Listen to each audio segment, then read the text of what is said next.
And then Sharon, would you like to take roll call? Councilmember Derwin.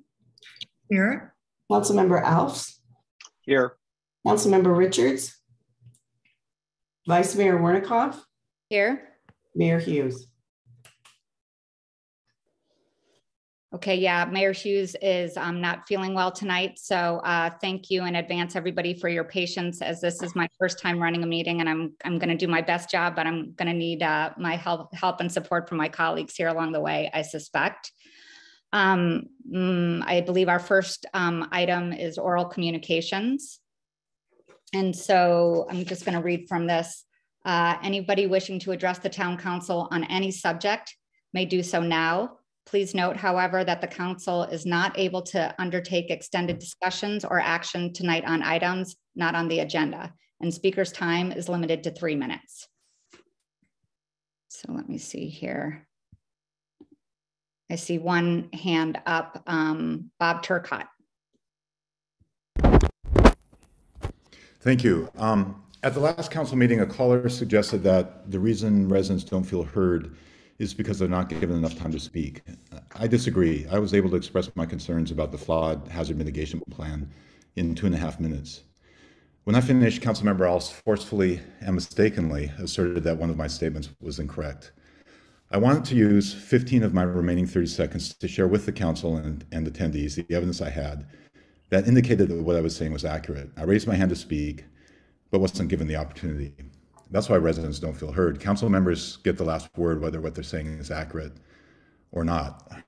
The call for greater resident participation was met with apparent indignation on the part of the council. Councilmember Richards said, quote, "The notion that this was done in secret is totally absurd," end quote. Councilmember Derwin said, quote, "To say that this was done with staff and consultants with no public input is just patently false," end quote. Are resident assertions about insufficient public participation totally absurd and patently false? FEMA required public participation in the development of the plan. The letter of commitment submitted by the town agreed to promote, quote, "community engagement and public outreach in the development of the plan," end quote. In the plan, Portola Valley documented that it conducted 3 public meetings for outreach. I watched the videos of those meetings. I read the agendas and the minutes. In fact, the plan wasn't mentioned in any of those meetings, nor was it detailed in the agendas, nor were any risk data provided for resident review. Is the council really suggesting that residents must participate in county level meetings in order to learn about how our town is characterizing our wildfire risk? I'm very concerned about the direction things are headed. I suspect my concern is shared by the council. Let us do a hard reset. Let us have the kind of open, effective exchange that Bob Adams has been calling for since January. Let us clarify the facts instead of talking past each other. I urge the council to be open to the possibility that past decisions and current policies might be suboptimal and might need improving. Acknowledge it when they are. Engage residents in the work that directly affects their safety, such as the revision of the hazard mitigation plan. Let residents who are willing and able offload work from staff. I understand that recently there's been increased resident participation in the evacuation capacity study. I vigorously applaud the council and staff for this and encourage more of it. Thank you. Thank you. I don't believe I see any other hands up. I don't know if we want to give it a second or two, but there's one hand up, Christy Corley.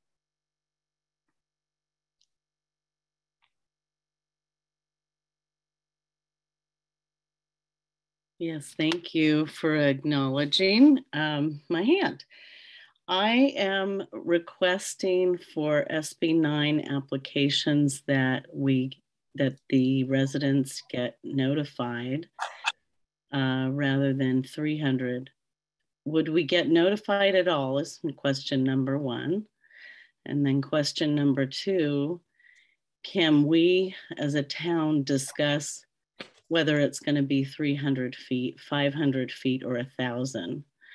Because I believe it's 300, and I believe that neighbors surrounding a lot split and building of units would want to know if their neighbor is doing this. And then we could also monitor if a lot's happening on one street, how that might be monitored. Meaning we might have to plan to go to work or go to a meeting. And if there's a lot going on, do we plan, you know, a 15-minute delay or a half an hour delay or a 10-minute delay? So it just would be best that as many residents as possible could be notified and in the circle around the building that could be happening. Thank you. Thank you, Christy. Next hand up is David Cardinal.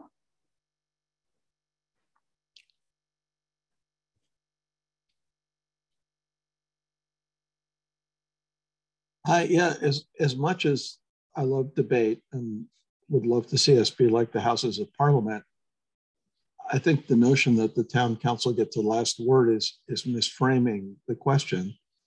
We as citizens elect you, the town council, and we provide input. And at the end of the day, it's your job, which I think you do very well, to decide what to do with that input. I think if I can't imagine more venues than we have already to contribute our input to the committees or beyond the committees. So I think we actually have a great system that works, and I'm pretty happy with the way things are now. Thanks. Thank you, David. Anyone else? All right, I don't see any other hands raised. So with that, I think we can move on to our first agenda item. I would love to welcome the Reverend Jeff Munnis. I hope I'm pronouncing that right. From Ladera Community Church, who is going to share some opening remarks with our community. So thank you for being here, Reverend. Thank you for having me. This is my first time attending a meeting like this, and it's been, I've been at Ladera Community Church for about 2.5 years right now, but of course, the last 2.5 years, the major portion of that has been in a pandemic. And so I haven't gotten out and seen people as much as we might have liked to do, or as I would have liked to do. But we have a lot of passion for being in Portola Valley. The church members love being here, and we love, making an impact as a community. And so I was really grateful to talk with Jeremy about coming here. And I hear from everyone that there's quite a lot of passion displayed at these meetings about certain issues. And so I'm hoping that all of that passion is directed into really constructive things. And it feels like that so far, the way that you started the meeting. It's just sometimes a difficult world out there. And I appreciate the way you guys have put the agenda together and the way that you brought everybody together. And the structure of your meeting so far, I'd like to echo the comments of the last speaker that it's very hard being leaders in a community. It's very hard speaking out on topics that are so meaningful to us, and then having that opposition or something. And so I just encourage that openness and transparency. I encourage the dialogue and the conversation, whatever it might be, and a willingness to keep coming back together. I just feel there is so much that we learn from each other by being in relationship and staying in relationship and continuing conversations. And so I appreciate the chance to be here and be a part of this conversation. Thank you. Thank you very much. With that, I think we can move along to the consent agenda. And I, again, am going to turn to read this portion.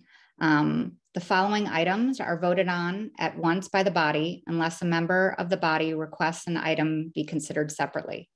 Members of the public are permitted to comment on any item on the consent calendar before the body votes on the consent agenda.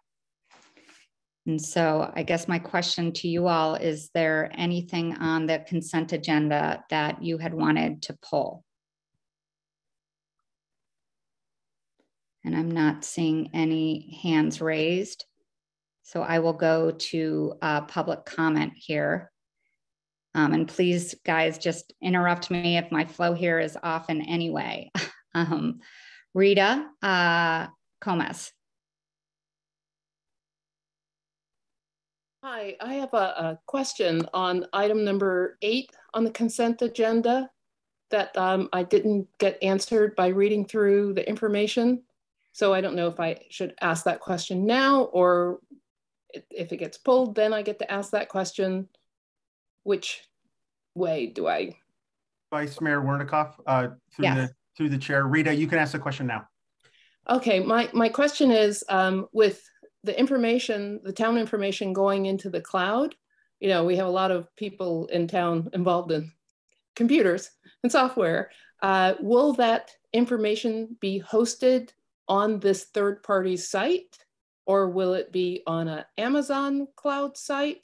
Because it won't be on the server, the physical server that I guess is someplace at the town hall.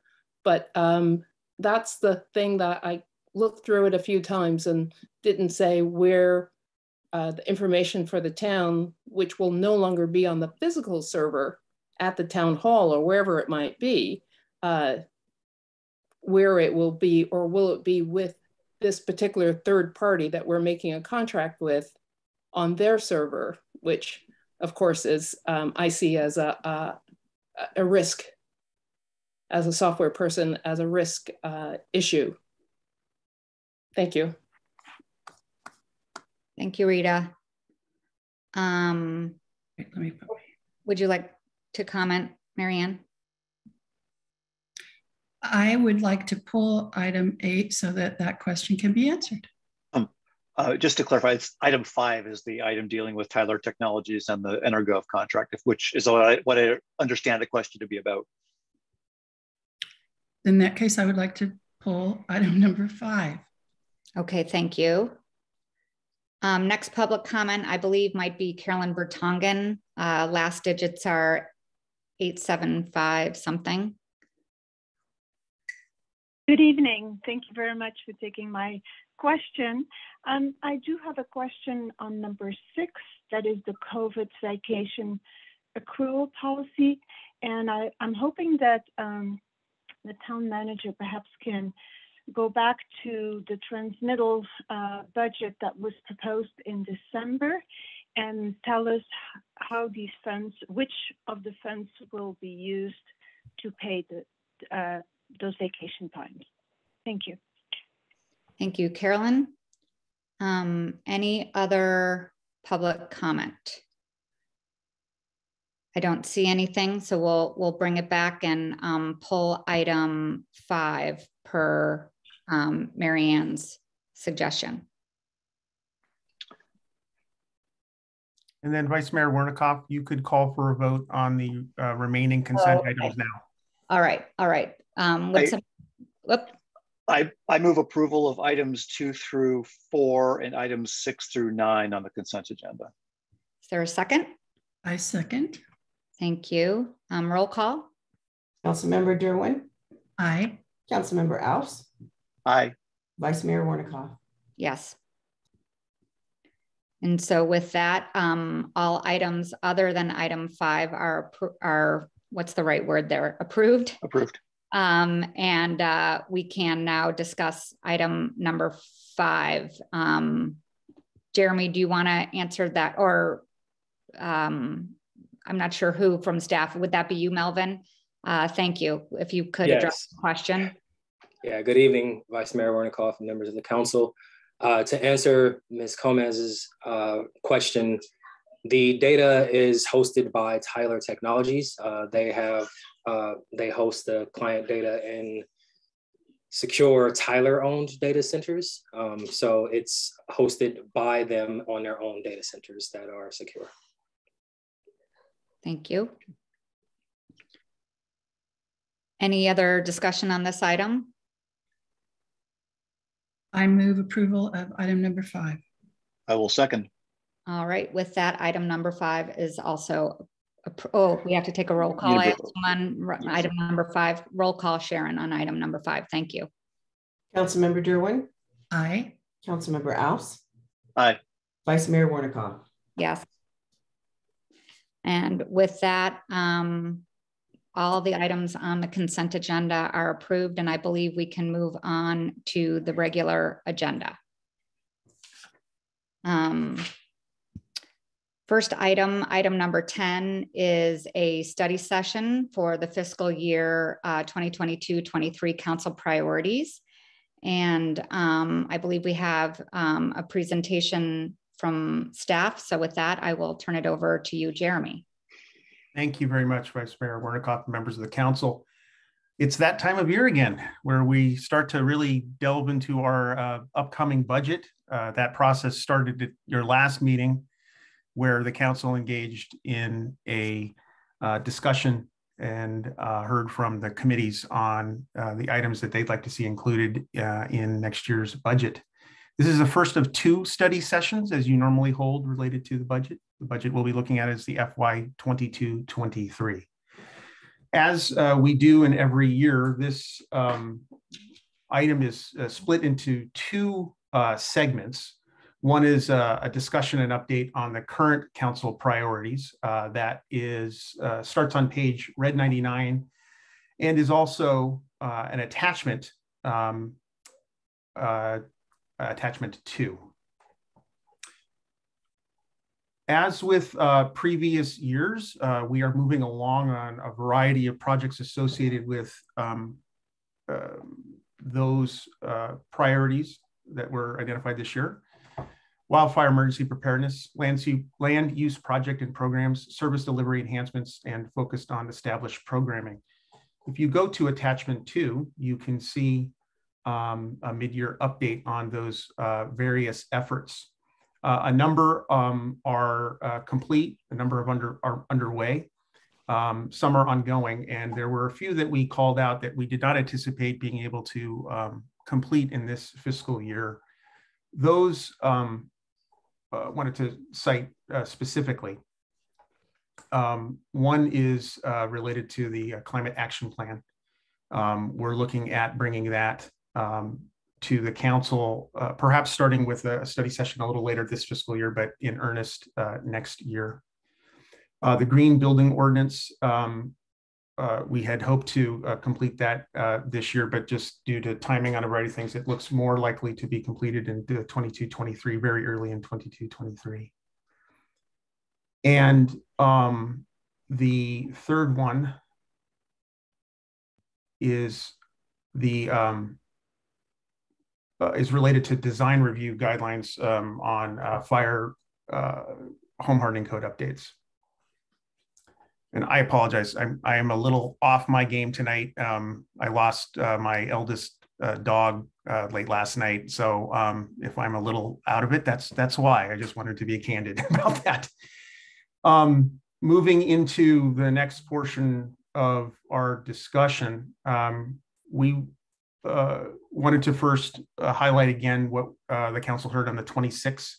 So on red pages 99 and 100 are the proposed activities and budget requests associated with each committee's ask. Some of these budget requests would be included in the budgets for the committees. Some may be actually included more broadly in other expenditure categories, depending on their size and management. So that's there for your review.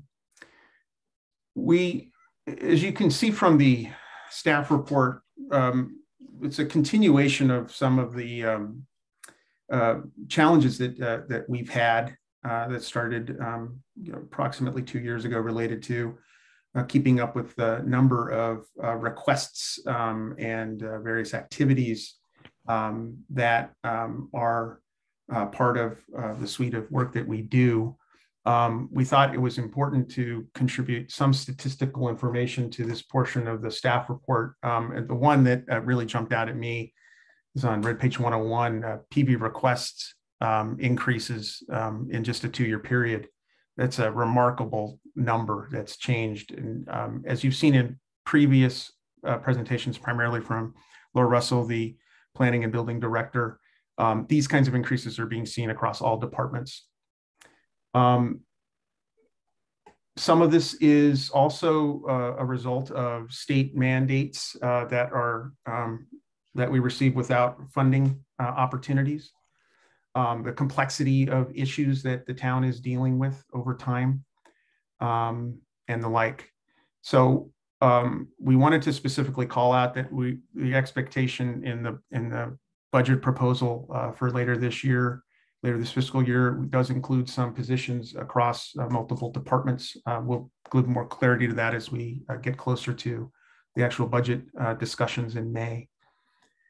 So to the main part of this discussion, a conversation about the council's priorities in the coming year. This is if I can use the word, recommended structure to look at those priorities.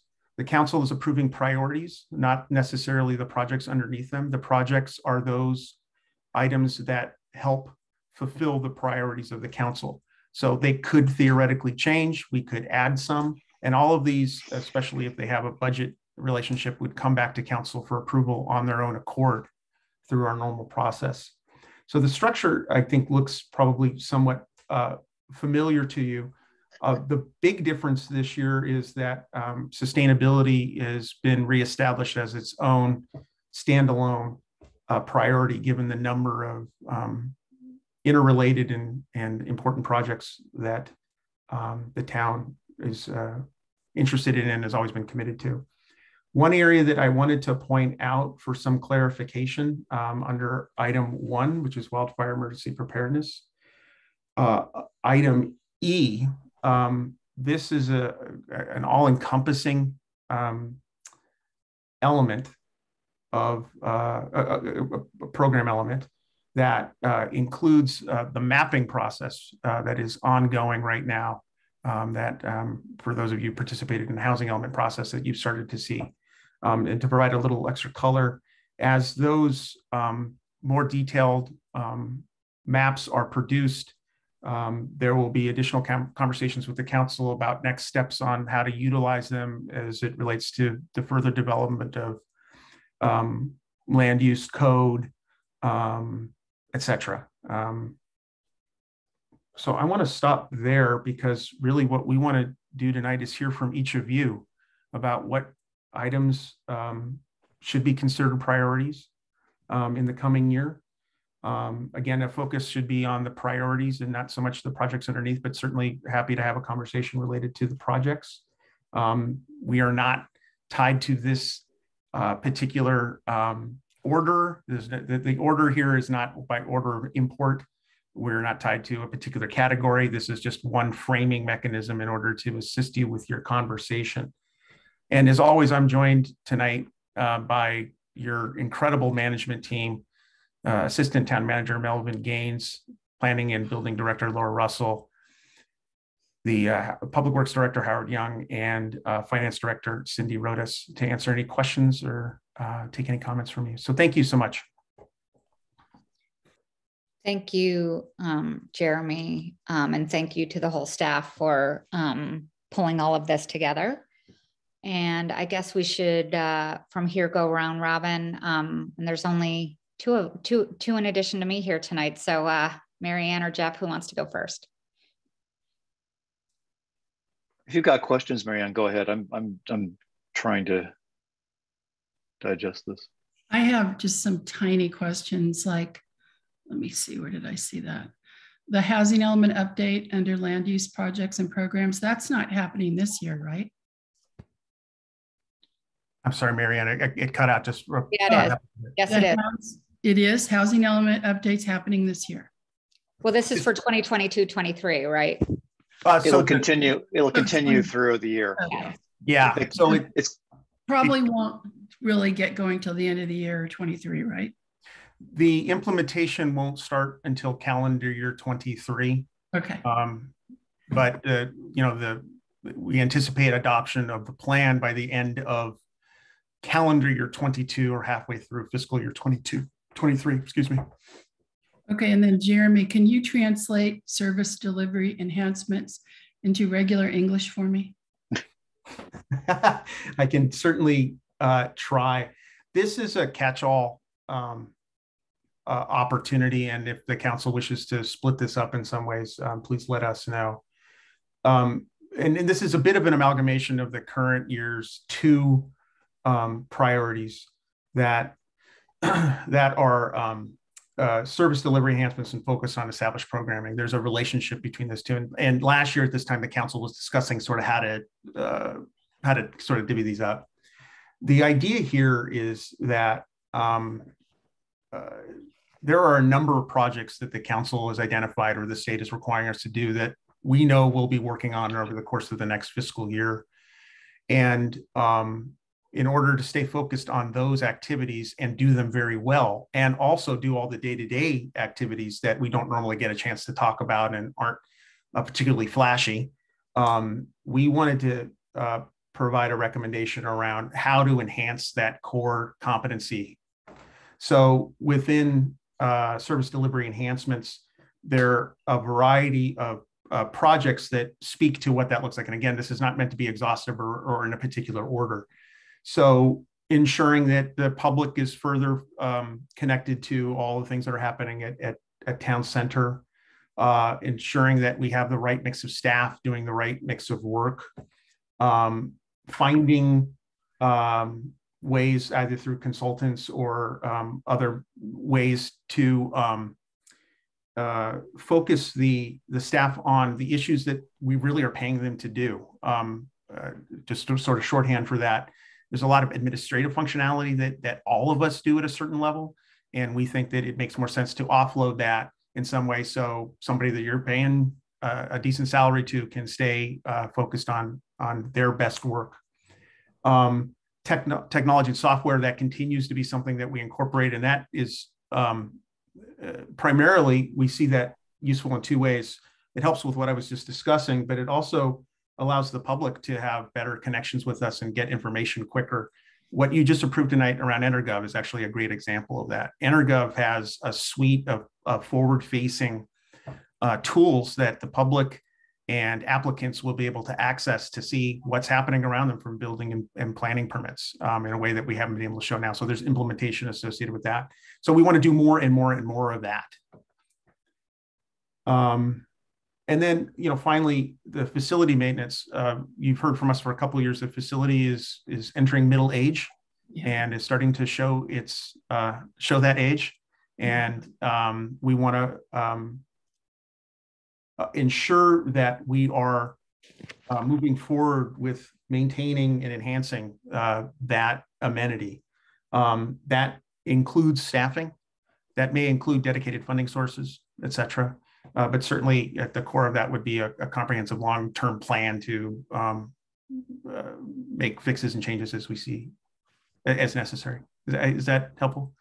Yeah, so would this be the bucket where I would put my question, which is how do we solve the increased demands on staff so that the public doesn't keep having fits? Do we hire more people? Do we lower the public's expectations? Does that question go in that bucket? Yes. Okay, thanks. Thank you. Jeff?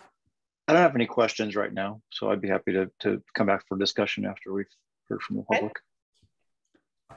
I do not see, moving on over to public comments, I do not see any hands raised. Here we go. Christy Corley.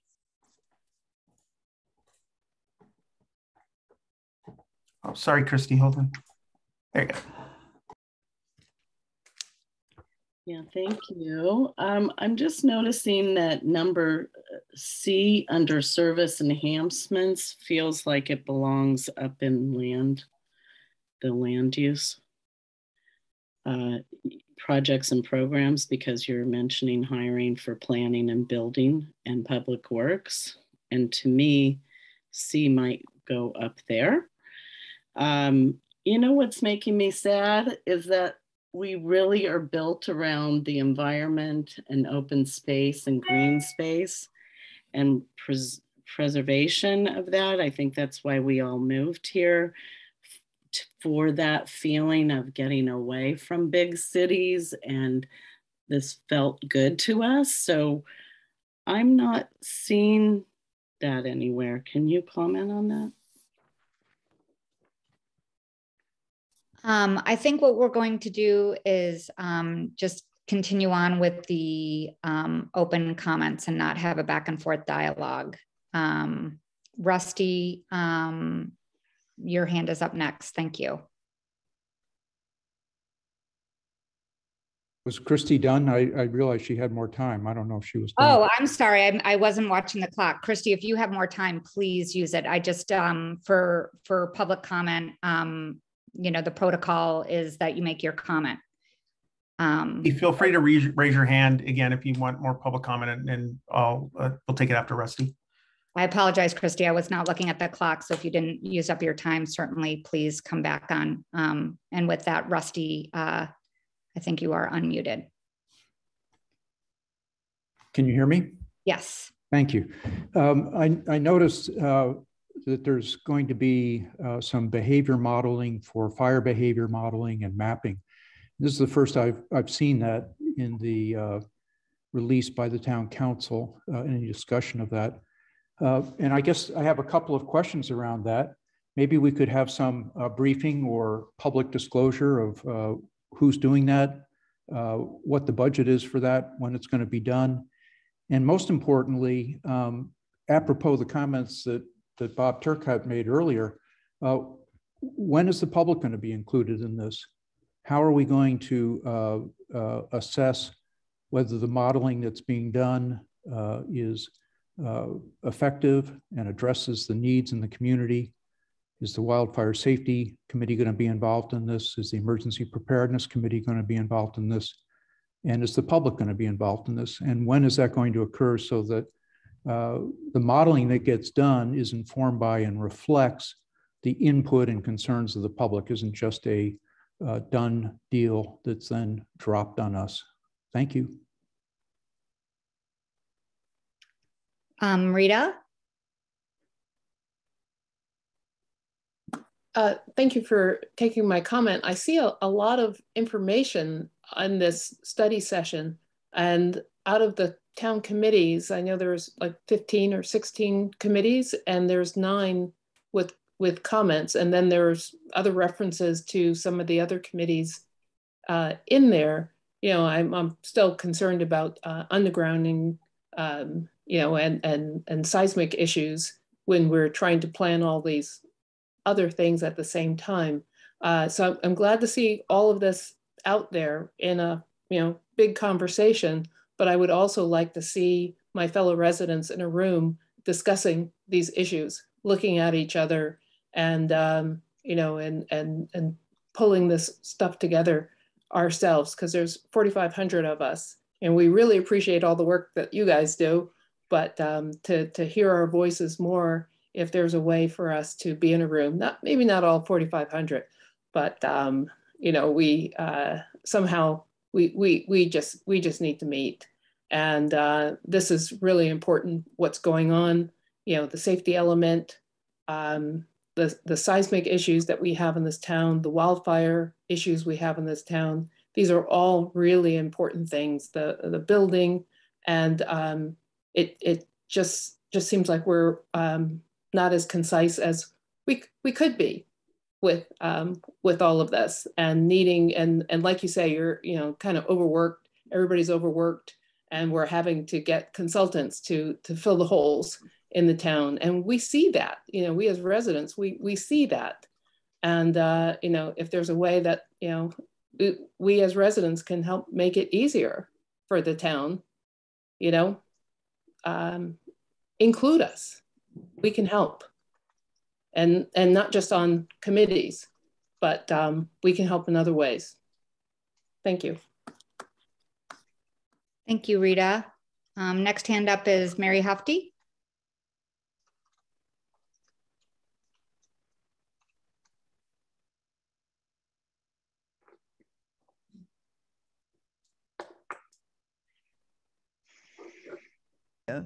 area, one way to make your burden lighter would be to turn our energy to good use. If you're feeling harassed by us, we can be quite a useful crowd. And we've spent a whole lot of energy. I can speak for PVNU in this moment. For the first time, we put a lot of energy into understanding the issues that we face as a town. And I think it would be really wonderful if you would let us share some of that. For example, the housing issue.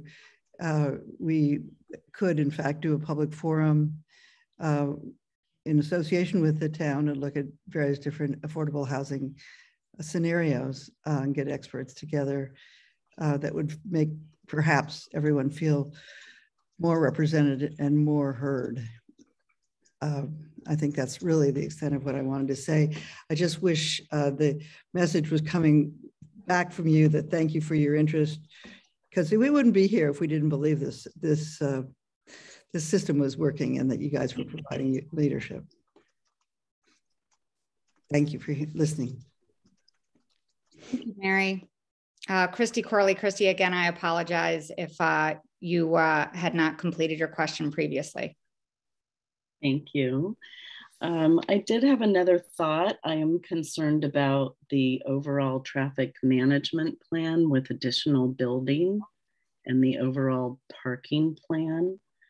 So I'd love to see a 15-year plan to 20-year plan for our town, and the overall strategic plan. It would be nice to be involved in that conversation. What would Alpine Road look like? What would Portola Road look like? What ideas do the residents have? Should it be on the main roads, or could it be clustered in different places? We care about our evacuation. How do we work well with the county, which owns the end of Alpine Road, which is the end of the evacuation route? I always hear, oh, we're just worrying about Portola Valley, but I think when your road connects to 280 with a county road, we want to see what your plan is to clear from Portola all the way to 280. I mean, Alpine Road at Ladera to 280, to me, on the right side, needs to be done in a better way. Thank you. Thank you, Christy. I don't see any other comments from the public, so I will bring it back for discussion by the council. Mary Ann or Jeff?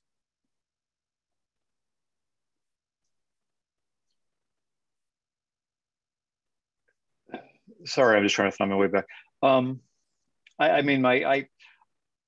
I think the priorities identified here are probably the appropriate ones. I've been trying to, as we go through, I've been trying to think of, is there anything missing here? And I'm not, there's nothing really obvious to me, but I'd be happy to hear your input on this. I'm trying to think if there's anything that's not here. I can't think of it. So what's here looks appropriate right now. It'd be great if John and Craig were here, so I hope we'll be able to talk with them again soon. But I think this looks, as a beginning, as a starting point, I think it looks great. So that's my initial comment. Mary Ann? I had the same approach as Jeff. I was thinking, what's missing? So these are some things I saw that were missing.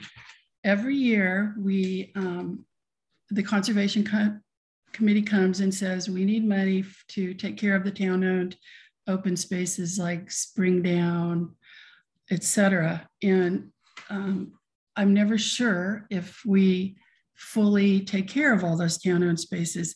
And I want to make sure that that is on here somewhere. I don't know where it goes. Where would it go, Jeremy? Expanded, but no, that's Wildfire. Well, it doesn't have to go in a particular bucket. We can have a separate one, and you can direct staff to think about what that is and bring that back at a future meeting, the second meeting of this two-part study session. And Howard may have some comments here as well. I'm currently unaware of specific asks from the Conservation Committee to increase any particular funding for any projects that they have a responsibility or oversee. I think particularly in the last year, there's been a lot of work that's been put into coordinating, particularly around the calendar, a variety of conservation-led efforts at Springdown and other places that in the past have been a little more challenging just to accomplish. The committee, through budget action by the council, this Conservation Committee, has been working with a consulting biologist as well. I know that there were some items that they were looking at potentially doing that, although I haven't seen a complete list yet on that, but nothing nothing substantial. Howard, not to put you on the spot, is there anything that you heard from the former chair or the current chair that you wanted to address to Marianne?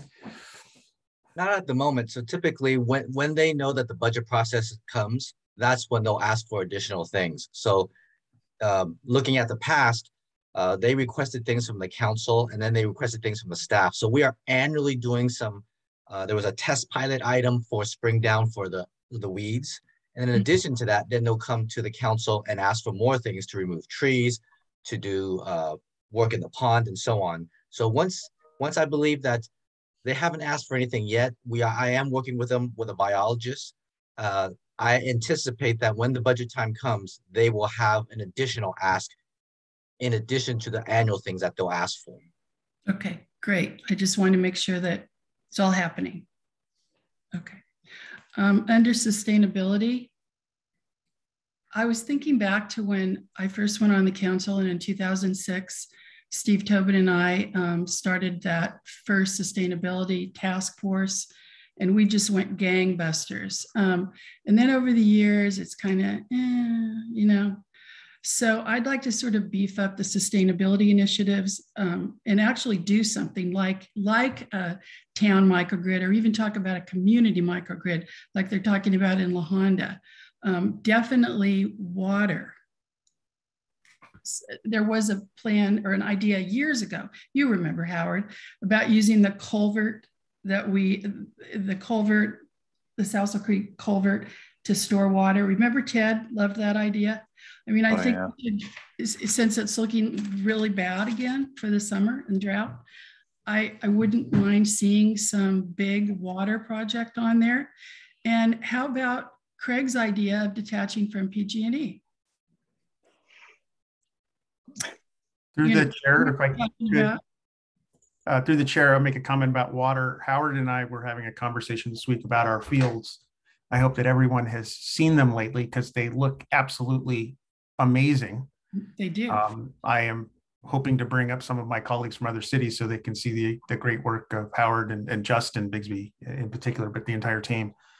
But one of the things, because of the drought, we're starting to do some irrigation pretty early. And that's an area of conversation that the staff wants to have with the Sustainability Committee and others to see what's appropriate as we move into something that looks like a much more permanent, drier climate. So point well taken. And what was the last item, Marianne? PG&E. From PG&E. That's kind of the microgrid idea, and Craig's plan. I just thinking, just have it out there. Yeah. And Jeff, feel free to jump in on any of this. The council put aside $100,000 for an undergrounding study that we hope to do something this year. That money was set aside in part to reflect a similar study that was underway in Los Altos Hills, where we had some initial inkling that maybe we could find a way to do this a little cheaper. It doesn't appear that Los Altos Hills found a magic bullet there. So that Craig and Jeff and a few others and I are going to get together at some point in the near future to talk about what to do next. And you're right, there is a direct link to microgrids, particularly to scalability. So we've been having a number of really positive conversations with partners. I'll just talk about one in particular. Last week, Craig and I had lunch with the Priory team and brought up that concept that a microgrid at the Priory could be a real benefit to the community. You're very close to the Sequoias, and we're really talking about something at that point. And there was a lot of enthusiasm about that and interest. So whether or not that results in a project beyond a microgrid project for our town center that would include a solar panel upgrade, because we're there, we need to do that, remains to be seen. And I would love, maybe Marianne, you want to take back to the Sustainability Committee if there's a particular set of projects around water that the committee's interested in. We'd love to hear that and then include that as part of your priorities. Great. Also, how can we integrate DEI, that's diversity, equity, inclusion, into all our policy decisions? Are we doing that? We're not doing as much as we want. And that begin to rise to the top. Yeah, and we would love some input and direction from race and equity. Yeah, that would be fantastic. Okay, those were just some. Let me see if there's anything else. Marianne, are you suggesting that as maybe like a fifth priority, the DEI? Maybe it should be in here somewhere, and I'm not sure. Maybe it needs to be a fifth priority in order to get on the radar. It should be in here somewhere. I agree. And within that one, more recruiting of youth to our committees, which is naturally happening. But the kids, we have 2 teenagers on our Race and Equity Committee. They really bring a lot. So those are just my initial thoughts. Through the chair, I wanted to see if the council wouldn't mind talking a little bit more about how to include or expand a bit on diversity and inclusion, what that could look like. I mean, certainly from a staff perspective, I think I have the best understanding of what we can be doing at the staff level. But beyond that, some additional commentary would be helpful. And maybe it's something that we just continue to think about it or ask the question directly of the Race and Equity Committee to see if they've got some thoughts there as well prior to the next study session with the council. But if there's anything additional now, we'd love to hear it. Well, I'm thinking about policy decisions as we make ordinances or make recommendations, that we always put on our race and equity lens. But I think that would be a great discussion for the committee. And most of the other big cities are all doing it. So there's lots of examples and templates and resource out there. Marianne, are you comfortable with the staff also reaching out directly to Kim as the chair of the committee? Go for it. Okay, thank you. I'll just add to that. I mean, sustainability is very much climate change is falling disproportionately, even in the Bay Area, it's falling disproportionately on our disadvantaged communities and communities of color. And so I think DEI should be part of this. I mean, it definitely falls under sustainability, but it probably falls under other parts of these priorities as well. And PCE is integrating that into their decisions really well. Absolutely. Absolutely. Yeah. There's a good model right there. So I think if Marianne and Jeff are any other comments before I think just to stay on that thread, what you're hearing is there's an interest in having DEI somewhere in here and in a prominent way. And, I think the suggestion of having that committee consider these priorities and get their thoughts about the best way to include it. But I agree with Marianne that it's about the policy and the operations and assuring that, DEI issues are considered across both of those. How it's done, I don't know that I have a specific suggestion for at this point. The other comments I had is a suggestion for number 3 to Marianne's comment about service delivery enhancement, the wording there. To me, this is also operations. And you might consider just titling this Operations and Service Delivery Enhancements. I absolutely agree staffing needs to be at the forefront of this. You know, item number C here, particularly with the planning and building department and public works. I think the other thing that I think needs to stand, I know we don't want to get into projects here, but the other thing that I think really needs to stand out in a strong way, as will come of no surprise to you, Jeremy and Melvin, is project management, program management, tracking workflow, kind of getting more on focus on timelines, that kind of thing. And I think also what's kind of one thing I've been thinking about lately too is not just the operations of the town, but the operations of the committees. And I think it might be a good time this coming year or this next year to just take a fresh look at our committee operations and policies and that kind of thing across the board. But that's really all I had. I thought that the wildfire emergency preparedness list was really comprehensive.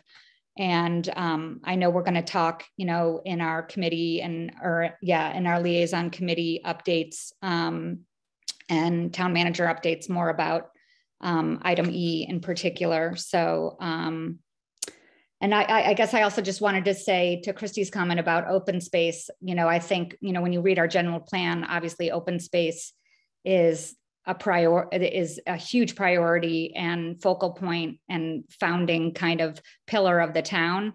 I guess I see this priority list more as these are the things we're focusing on from projects and work and stuff like that to sustain our open space and our environment here. So to me, these kind of things support that priority of the town and make it possible. So that's kind of all I had. Through the chair, maybe to reflect back some of what I heard here.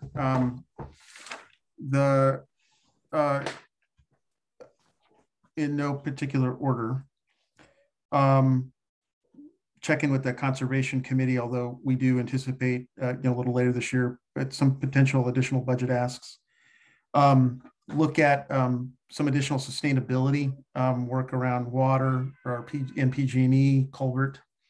DEI as potentially a separate priority, and also linking that to sustainability efforts. Sorry, my cat is making lots of noise behind me.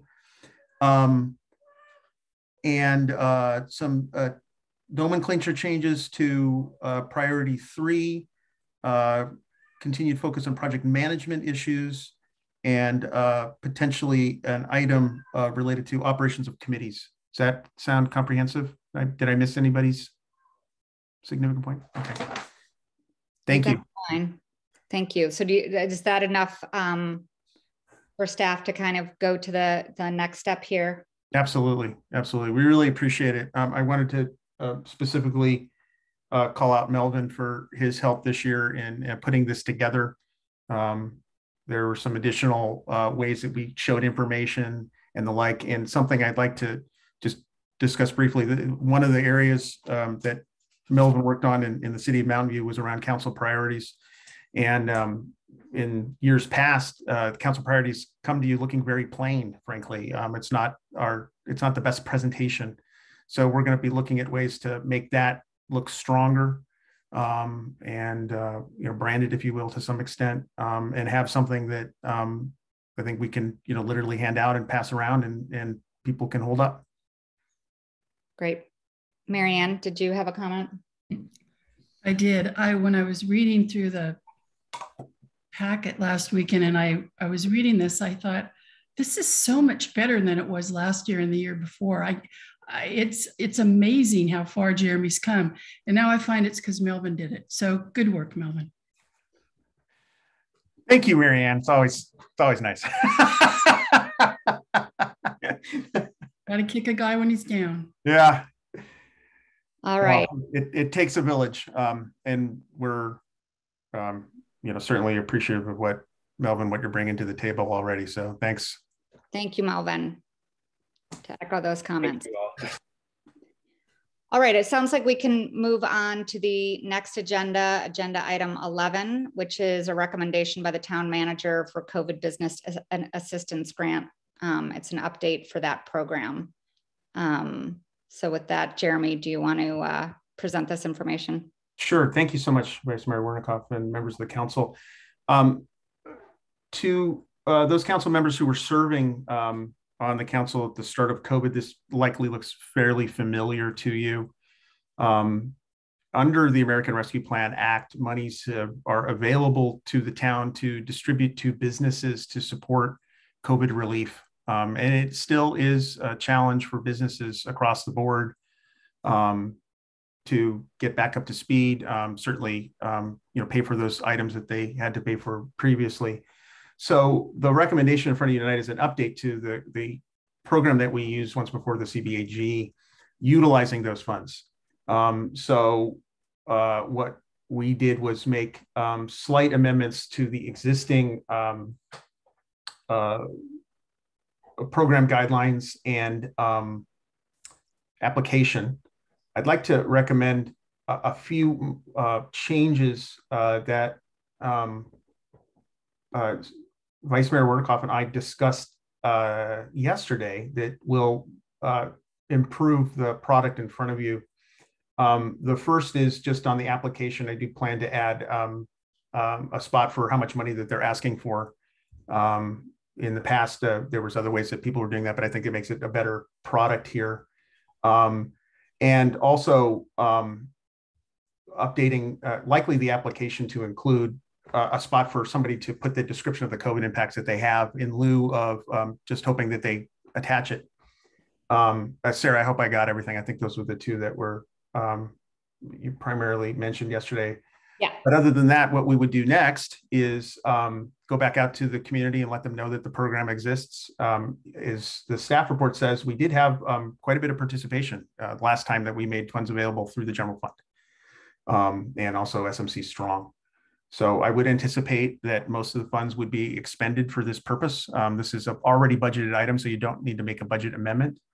And we're eager to go out to the business community and see how we can be helpful again. Thank you. Great, thank you, Jeremy. Mary Ann or Jeff, any questions?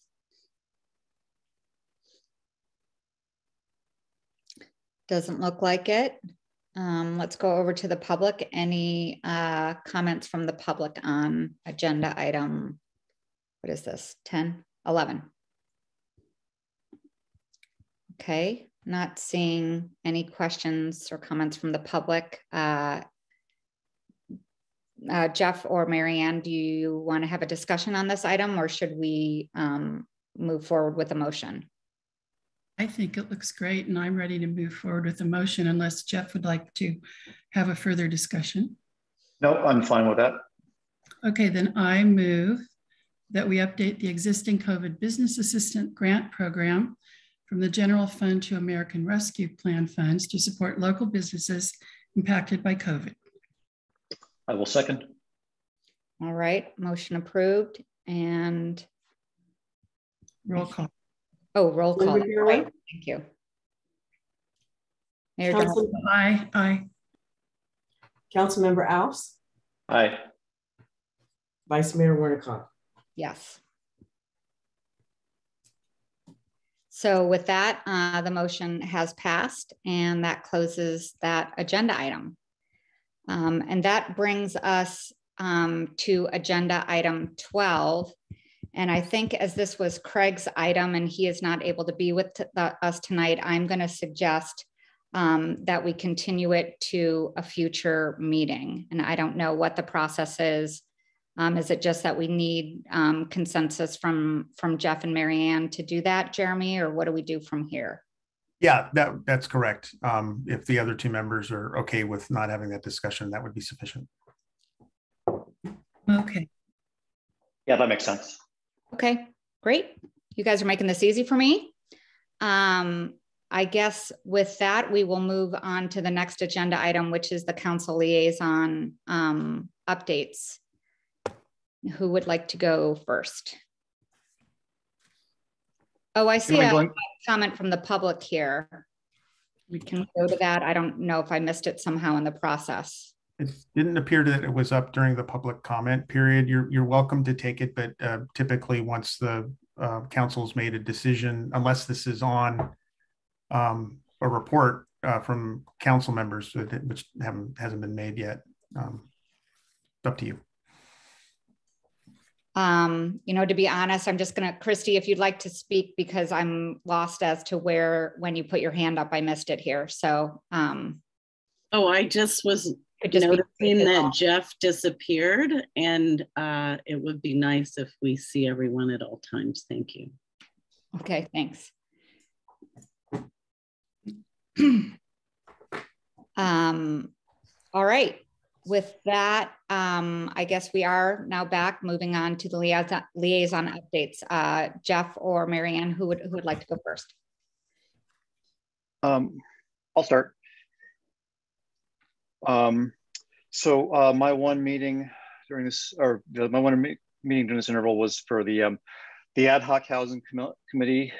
The ad hoc housing element committee met on the 31st, so 2 Mondays ago. The main topic of discussion in this meeting was the affiliated housing program, which is sort of the program that we've used to enable multifamily housing with some of our institutional partners, notably the Priory. Also, the program also includes the Sequoias, Stanford University, and the town now. We actually also included Ladera Church, which is now a member of the program. It was a really good discussion. I think everyone sort of learned a lot about it. I think the upshot of that discussion, though, is something we've been realizing, which is that for the most part, the affiliate housing program is going to be a very small contribution to our overall, to the numbers in this RENA cycle, an important one, and I think it's been a tremendous success in terms of. I think there was also widespread appreciation for kind of the value of the program in terms of sort of it's been a pretty successful way particularly for the Priory to house more people here in town. I think beyond that, Judy Murphy summarized the Committee of Committees meeting that we'd had earlier just shortly before this meeting. Those are the main, that was mainly what we talked about in that one. Let me just quickly check the schedule. I'm just looking through my notes just to see if there's anything else. I think that's all I had for this cycle. All right, thank you, Jeff. Marianne? Sure. So on February 1st, I met with the Assemblyman Mark Berman, with Supervisor Don Horsley and his Chief of Staff, Chris Hunter. And this was about, I think I have alluded to this in the past. It was an ask for $5 million for building 2 roundabouts on Alpine Road at La Mesa and La Cuesta. And it was a very positive meeting, and we shall see what the next step is. That I was approached by Lenny Roberts and Wynn White of Ladera to help with this, and that's how I got involved.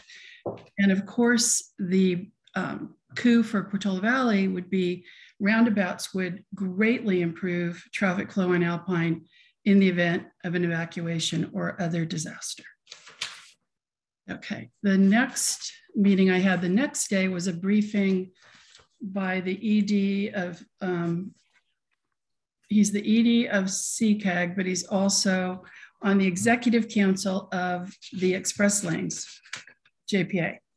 And he briefed me and another member of the Express Lanes board about these agreements that we have been just laboring through with Caltrans so we can get them done since the express lanes are opening on Friday. So we had that briefing, and then the next day we had the actual meeting, which was a real milestone day because Lisa Klein was there from MTC. We went over the agreement with BAFA, which is the front end operator. And then we went over with, it's all these acronyms, BAFA, and then there was a BATA. BATA is more of the back office stuff for the express lanes. And then we finally approved the contract with Caltrans. It's a 40-year contract. They've been negotiating for more than a year. We've had probably 4 or 5, we had 4 closed sessions over it. So it was really good meeting. Tomorrow they will have a ceremony for the opening of the express lanes. And then on Friday, you can go ride them. They start at the county line, the South County line, and go up to Whipple. And then the next piece we hope that will be open. The next piece would go up to 380, and we're hoping that's opening in the fall. And it joins with the express lanes in Santa Clara County. But you do need a flex transponder. So I don't think people understand that. You can only, if you have a CAV transponder, that's okay if you're in a clean air vehicle. If you have the old fashioned one, that is okay for 1 person. But if you want the discount, which is you get a discount with 3 people in the car, you get free for 3 people, you get a discount for 2 people, then you need the flex. Okay, yesterday was it yesterday? Monday was the library JPA meeting. We had a report from our strategic plan subcommittee. It was a patron survey they did with a lot of good information that's going to help making plans for the future as far as who's using the library and what services they want. And then we got our mid-year financial report. Our budget, what is our budget this year? 72 million. 72 million. 135 permanent positions. They're currently in SCIU negotiations. And then the director's report's always the best one. There were a lot of new hires who were there, who were the branch managers. Let me see, no, not in Portola Valley, new branch manager in Pacifica, North Fair Oaks, East Palo Alto, and San Carlos. The maker spaces, we've been selected for a new nationwide initiative. The award was a validation that we're leaders when it comes to the maker spaces. At Atherton Library, the shelving's being installed. I think that the grand opening, I think they're moving in this month and next month. Should be a grand opening soon.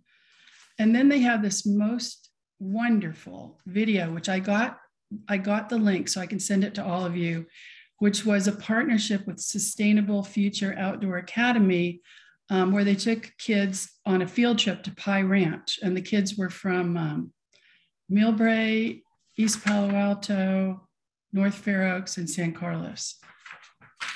I think that was about it. Sustainable Future Outdoor Academy is the brainchild of a Portola Valley resident. Yeah, Scott Herman has been running that for a little over a year or 2 years now. Oh, yeah, I know him. Yeah, no, Peninsula Clean Energy's actually funded him for part of it, and well, yeah, I definitely need to send you the link. And whoever they hired to do the video, yeah, I've been working with him for a while. I mean, I've just been kind of helping him with it. It's a great program. Yes. Okay, that might be fun. Maybe I can get that in the newsletter, actually, the link. Okay, race and equity. We met last night. It was a little bit of a slow start because first we were all in the meeting, but there wasn't a quorum. And Kim, the chair, was driving in her car and hooked up via her telephone. When she got off the phone and got on the laptop, no more meeting. So we got Sharon out of the shower to help us get it back up. So thank you, Sharon. That was really hazard duty pay. So we finally got going at about 7:25, I think. So Judy did an update on the committee of committees, or whatever the heck that thing's called. Andrew did an update on the ad hoc housing element committee. A lot of talk about housing. Then their town seal project, they approved the project, so they're going to get going on that. And then Andrew gave an update on on policies, one of the subcommittees working on town policies. And apparently he did an anti-discrimination policy for Palo Alto that he has modified for Portola Valley. So expect to see that soon. Okay, what else? Talked a little bit about Black History Month. And I think Judy was going to put some things on the forum. And they also talked about their resource page on their webpage. And what else? They talked about PV donates, which projects they might want to include. And there was a really interesting discussion about how the CCNRs that some of us have, some of the racial covenants we have on our CCNRs, and how Ladera worked to have theirs removed. And I guess there was I think one of our guests, Rita, had been to a program over in Menlo Park that talked a lot about it. So they were thinking that might be an interesting project for the town, just to know how to do it. There was also an idea to get a speaker, and that was it. And then what else did I do? Oh, and then the other thing, the other little, I call them my little junkets. The other little thing I'm doing was through Resource Management and Climate Protection Committee, when we had two gentlemen from La Honda come and talk to us about their plans for La Honda Power, since they have so many outages, both in the winter and the summer. I talked to the district director of Ann Ashey's office to try to hook them up for funding. And that is an ongoing project too. And that's all I've got. Thank you, Marianne. Can I just, yeah, sorry, sure. I forgot one thing. Last month, Peninsula Clean Energies at our board, actually had a special board meeting, and we approved our first ever large scale storage project through a group called California Clean Power, which is basically, it's a joint powers authority made up of 9 CCAs in California. We actually, the group, the CCP approved a contract for a 69 megawatt storage facility, of which about 19 megawatts is PCE's share.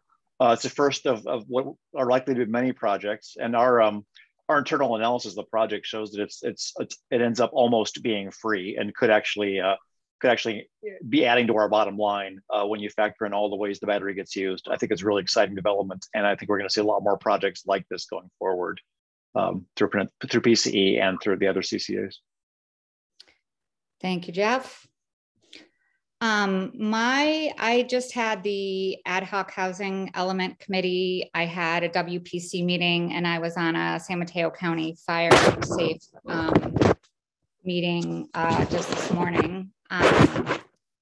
The WPC meeting was on Tuesday. It was a great meeting. There was really high attendance. I think over 50 people were on that meeting. There was almost a 90-minute presentation from Ray Moritz, which was an overview of his 2008 study and his methodology relative to CAL FIRE. He talked about the impacts of slope and wind conditions, vegetation management, and ground proofing best practices. So it was a great, very detailed overview. It's been posted by the town, and I encourage anybody who wants more information on it to go watch it. And just wanted to also add a note that the study, it will be one of the inputs into the housing element process and the constraints map that's being developed by that committee. The next agenda item was the evacuation study. There was an update from the consultant from Fair and Peers with a good amount of Q&A from the attendees. I hope I pronounced that correctly. Is it Fair and Peers?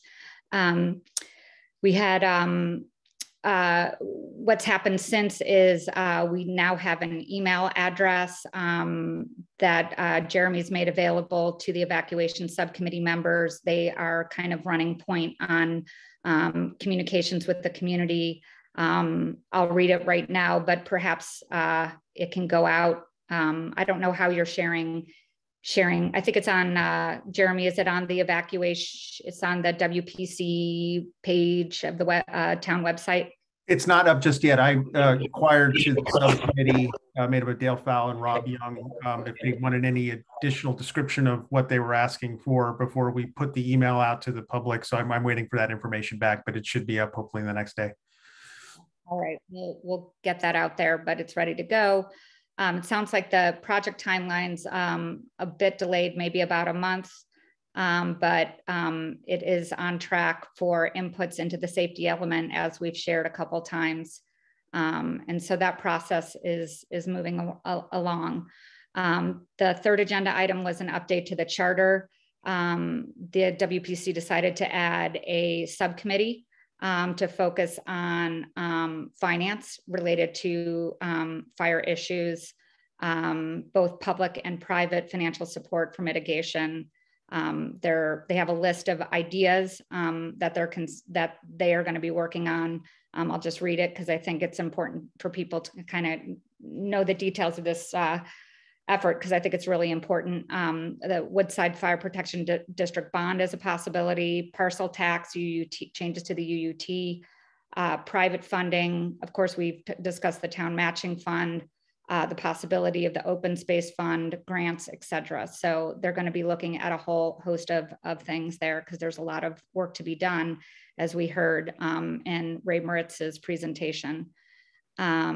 The other thing they did in the charter is to drop an ASCC member as a requirement. So I guess we don't have the actual update to the charter to pass tonight, but I expect we'd have it at the next meeting. The last item was a really awesome update from MJ, one of the committee members. It's timestamp 250 if anybody's interested. She basically she talked about her pilot program that the WPC is going to be working on. And she gave kind of her bird's eye view, or her overview from walking 15 neighborhoods in town, over a series of different days with her husband.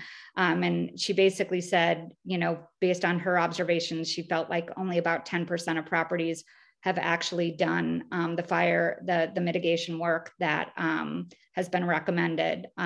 She also had an awesome infographic that I thought it would be fun to share if you can pull it up, Jeremy, but if you can't, no worries. I just really recommend that everybody go and watch that meeting, because there's some good information there.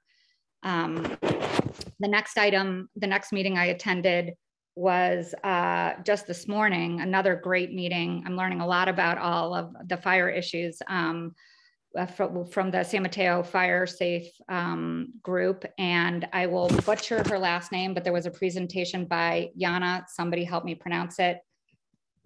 Yana Kovic, I believe is how she pronounces her last name. Either way, she was outstanding.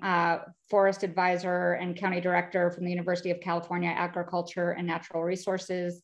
She gave a very thorough update on the 2021 MAP report.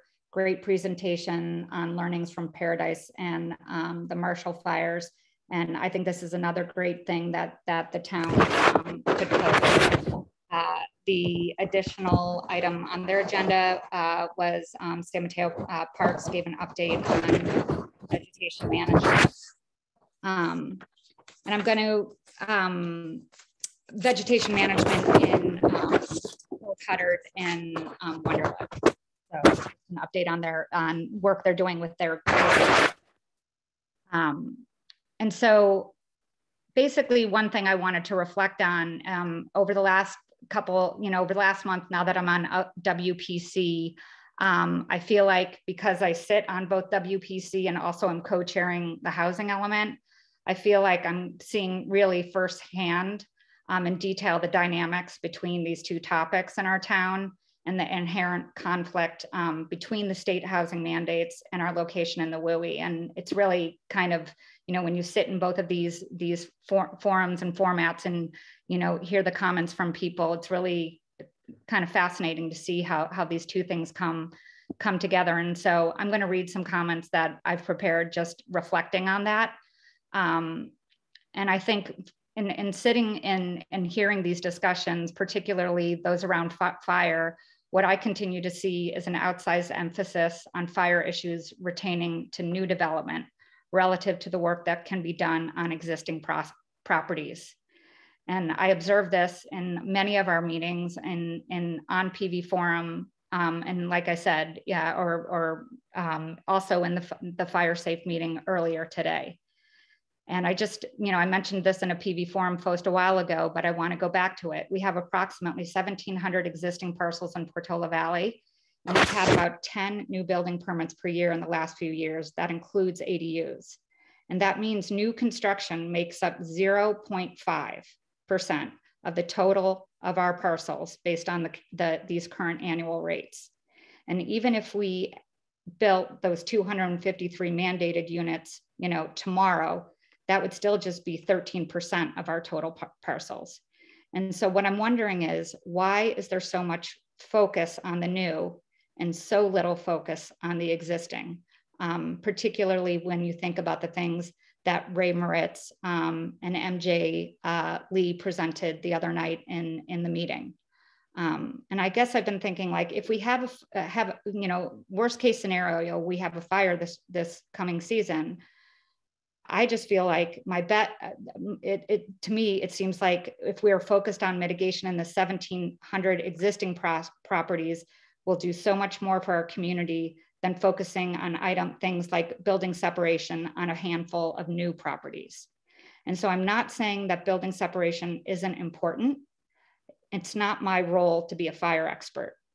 I prefer to leave that up to Woodside Fire Protection District, and I look forward to their next set of codes. There's a lot of people in town that are concerned about development, and I understand that. I moved to Portola Valley 15 years ago for the same reasons that most of you did, for the open space, for the nature, for the beauty. And I think of this every time I get off 280 and drive down into town on Alpine Road. And for the record, since I've been asked a few times, I don't like SB 9 either, but I do know that we can do better to make our community more accessible.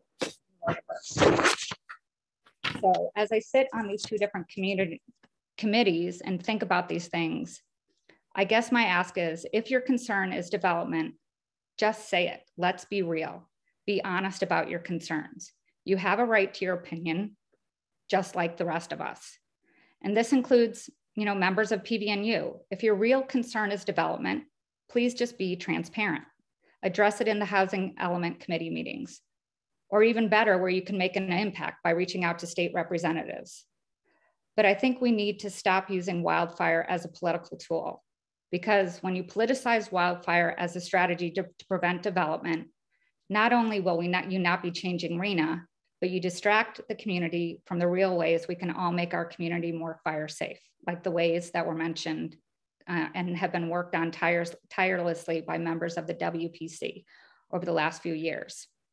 So I'm certain I'll catch some heat for these comments, but with the publication of the Stanford EIR right around the corner, I think we need to daylight this issue and start to have honest conversations. And I realize questioning the motives of some will not be well received. But if the authentic concern is truly wildfire, then please consider balancing the emphasis on all fire mitigation approaches, not just the ones related to development. So sorry, that was a bit formal, but I've been thinking about these things as I've been sitting in all these meetings and just wanted to share those thoughts. And that's my update. Thank you. So where do we go from here? I believe, I guess one other quick comment I wanted to make, because I did hear a suggestion that we haven't been talking about mapping in public forums. And I know that we've talked about it several times in detail in the Ad Hoc Housing Element Committee. We've talked about it. I shared the comment again in the WPC. Laura talked about it in the Planning Commission meeting. We've shared information about it online. So we have been talking about it. So I just wanted to make that clear. And perhaps in your manager's report, you have more to share on that, Jeremy.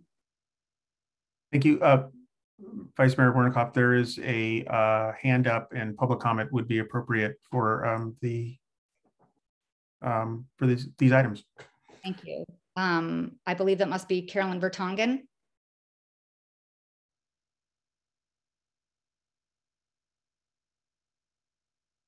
Thank you very much. Thank you. Carolyn, we have a bad connection. You're more.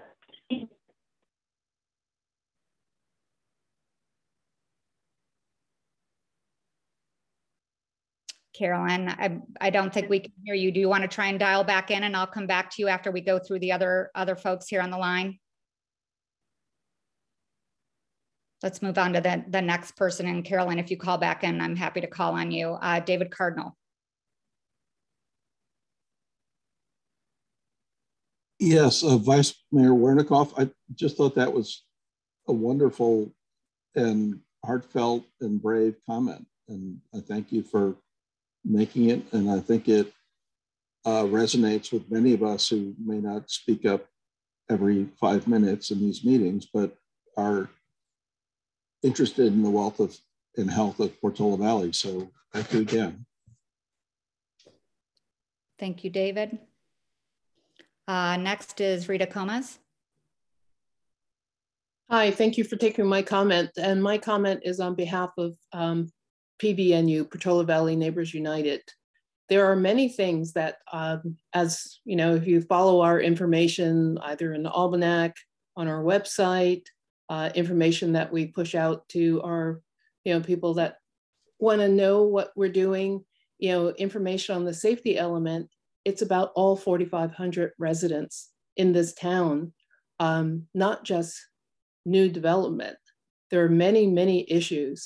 And, there are over 1,700 homes.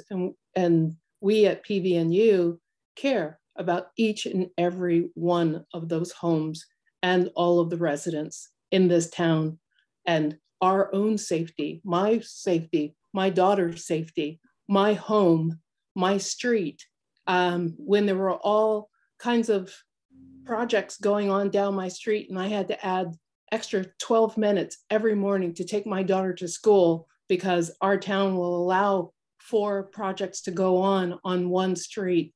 So yeah, when people are asking, hey, can you let people know more than just the 300 feet distance from the project, the 1,000 feet distance from the project? Those are real questions. And PVNU is interested in all of the questions and all the concerns and the evacuation for all 4,500 residents, not just the however many residents that would be new in this town building their dream homes. I just want to be able to say that we care about each and every one of the people that work in this town, that come to this town, people in Ladera that may have to evacuate, coming through and cutting through our town. It's a real concern for all of us, for each and every one of us. And we don't take these things lightly. Thank you. Thank you, Rita. Karen? Hi, this is Karen Batra. Sarah, thank you very much for getting involved in Wildfire and getting to know all these details. It's a huge, complex issue.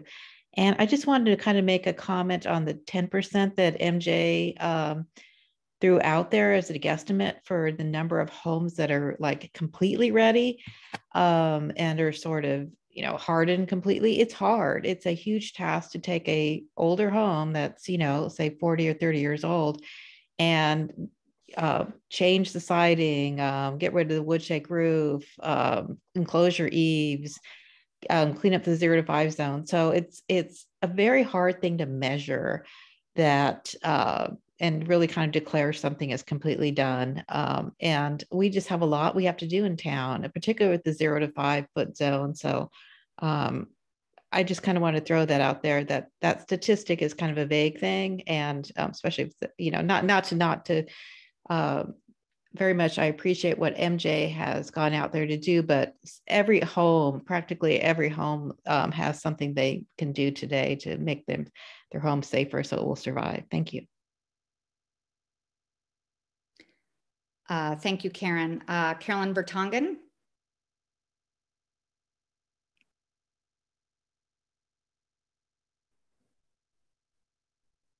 Thank you for giving me another chance. Many of us have lived here longer than 15 years.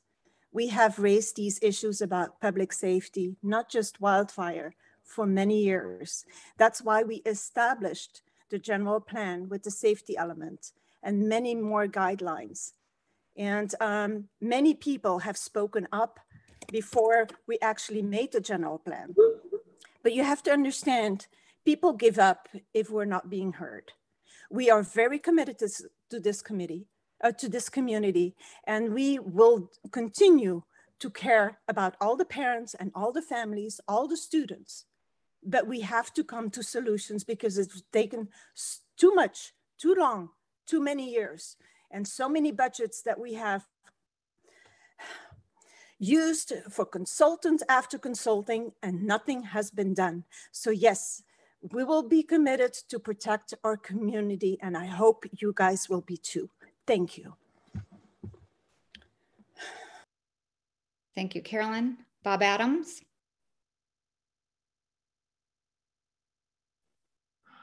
Yes, and I think, Sarah, you did say a number of things about what the attitudes were and what the thought is behind some of our concerns, at least my concern.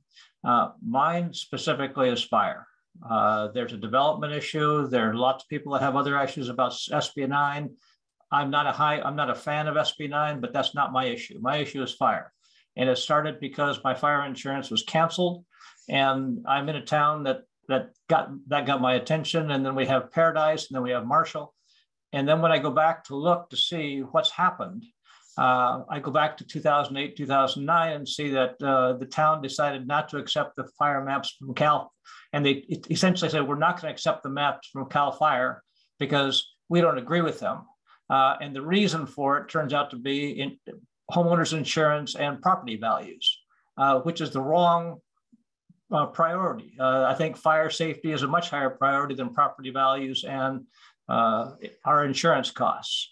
So I hope that you're not thinking that all of us that are trying to fight to get these fire codes updated are doing it for something other than we are concerned about fire. I am concerned about fire.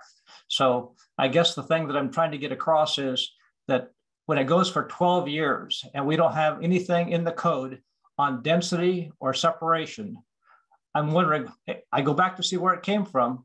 It wasn't done originally in 2008 and 2009, and now we are 12 years later, and we still don't have it. And we know that Marshall occurred, and we know that Paradise occurred. So some of us are very concerned about separation and density. And so that's the motivation I have. Thank you. Thank you, Bob. Bob Turcott. Thank you, and thank you, Sarah, for your comments. I can't speak for other people who have dedicated themselves to fire safety, but I can speak for myself. Why focus on the development issue? Because what I see is almost exclusive focus on vegetation management and home hardening, and the neglect of the development issue. As others have pointed out, Portola Valley has never adopted, never designated very high fire hazard areas. Because of that, Portola Valley residents have been denied the benefits of CAL FIRE regulations and state fire safety mandates that apply to such areas.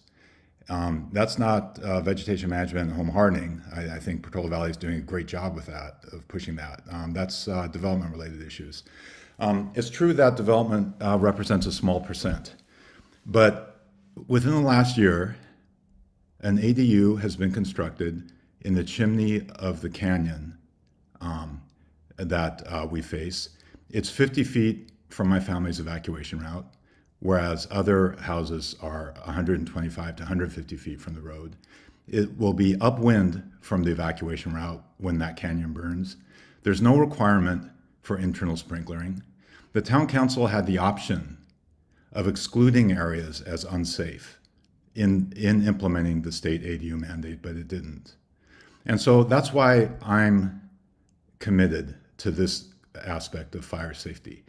I'm also committed, despite being strongly opposed to the RENA allocation and strongly arguing that the council should appeal, I'm committed to satisfying our requirements under that mandate and planning for 253 safe units. And I do resent having my motives, having someone presume to know what my motives are. This happened on the Portola Valley Forum recently, with offering no evidence how they came to that conclusion. They presume that I'm motivated by an anti-development stance. So I appreciate your thoughts. I hope that you calibrate what your assumptions are about people who are engaged. I think there's a number of substantive issues, substantive decisions that the council's made that are not in the interest of fire safety, and it's legitimate to discuss these independent of development. Thank you.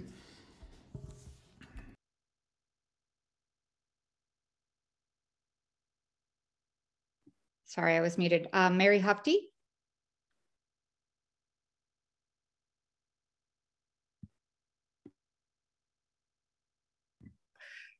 After all of our long conversations, I pride myself on my integrity. And I will say that my motives are clear.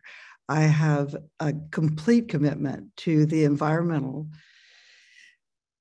contribution that Portola Valley can make to counter climate change. I think we absolutely need to realize that we have something to offer to the greater communities. I am in no way motivated against development.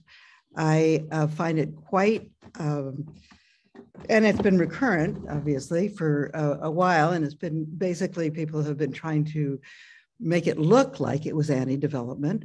But when you look at a piece of land and you realize what we're planning on doing with a green space, a true open space, a true last surviving wild place in Portola Valley, which is seismically dangerous, fire dangerous, and suddenly we're ignoring all of our risks in order to be able to put in development. I felt it was necessary that we bring these issues to the attention of our leadership and to our town. Now, that being said, although the wedge is a big part of my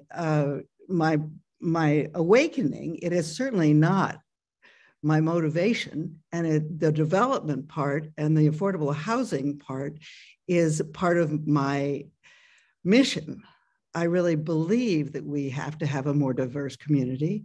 And I'm talking about economic diversity. I think that's the key to a healthy community, and that's what I strive for, and that's what we strive for at PVNU. So to recurrently tell us that we have a limited scope and poor motivation is really stereotyping, I'm afraid. And although I appreciate, Sarah, your honesty, I think it's just been too darn tempting to want to marginalize people. Thank you.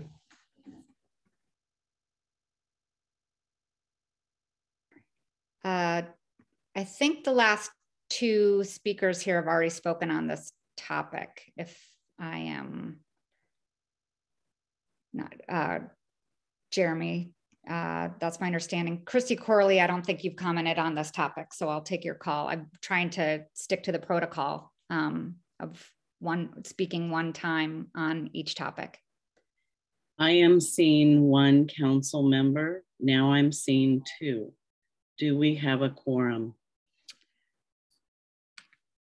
Well, we're not voting on anything right now, and I know that Jeff lost his connection, but he's back on now. So I'm here. I just don't feel like turning on my camera, Christy. Yeah, I'm here. I apologize. I don't know why, but I lost my video feed. I'm just trying to reset my audio. All right. I think I might close this portion of the public comment because I believe both Rita and David have spoken on this topic already. So with that, we will, unless there's anybody additional that wants to make a new comment, we can move on to the town manager's report. Whoop, sorry, I apologize. Marianne wants to make a comment. I just want to thank you, Sarah. I thought that your words were true. I thought they were brave. And I thought that they were kind of beautiful. Thank you. Thank you. Jeremy? Yes, thank you. I'm going to keep my comments relatively brief. Recently, the town lost the services of Sergeant Andy Quay, who works for the sheriff's office. He's our number 2 in the sheriff's office under our contract. The new sergeant, who I am getting a chance to meet in the coming days, his last name went out of my head. I'll find it in 2 seconds. His name's Patrick. I'm looking forward to meeting with him. Goodness, I can't find it. It'll come to me probably right after this meeting ends. Talk a little bit about, Vice Mayor Wordikoff asked me to speak a little bit to mapping efforts. The town, through its engagement with Zeke Lundner, who's been working as a subconsultant on our safety element, in particular the portions related to the housing element. We've had a few conversations with him about an opportunity to do some additional mapping for the town and/or fire behavioral mapping, as he previewed at the last Housing Element Committee meeting. There's also a conversation that I understand that the Woodside Fire Protection District's having about a similar project. And I believe it was at their January 25th meeting, they authorized the development of a RFP and that process. As I've been talking with Chief Lindner and the fire marshal, I've been certainly interested in hearing more from them about whether the town should pursue its own efforts or whether such mapping should happen at the district level. I think there's a lot of advantage to it happening at the district level, given that fire doesn't stop at borders, and the Fire Protection District really is the responsible party on these matters.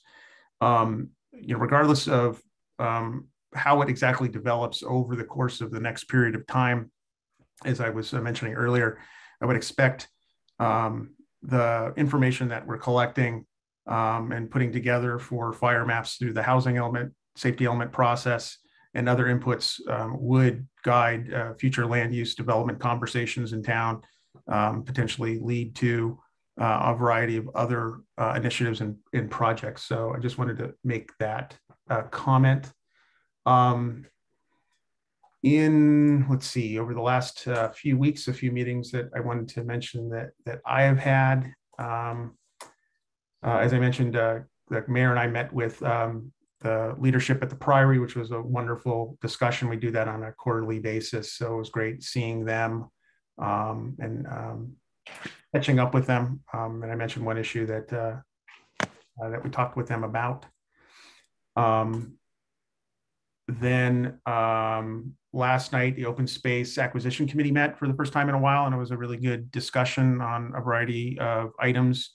One item of note that I requested they start to consider is expansion of the town's vegetation management programs, as you see, particularly in the right-of-way, but applying some of those lessons into the open space properties themselves. So there'll be much more to do, but they seemed interested and eager to participate in that process, which is great. And there was one more meeting that I wanted to briefly mention. We had our monthly meeting with the Sequoia's residents. I understand their executive director left, which is unfortunate because they'd only been there for a short period of time.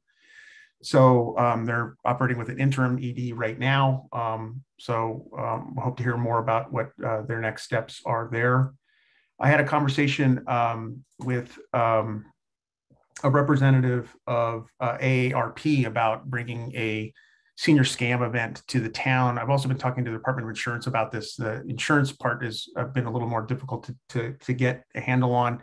AARP offers regular such events, and we hope to bring that programming to the community. We think it'd be well utilized by folks.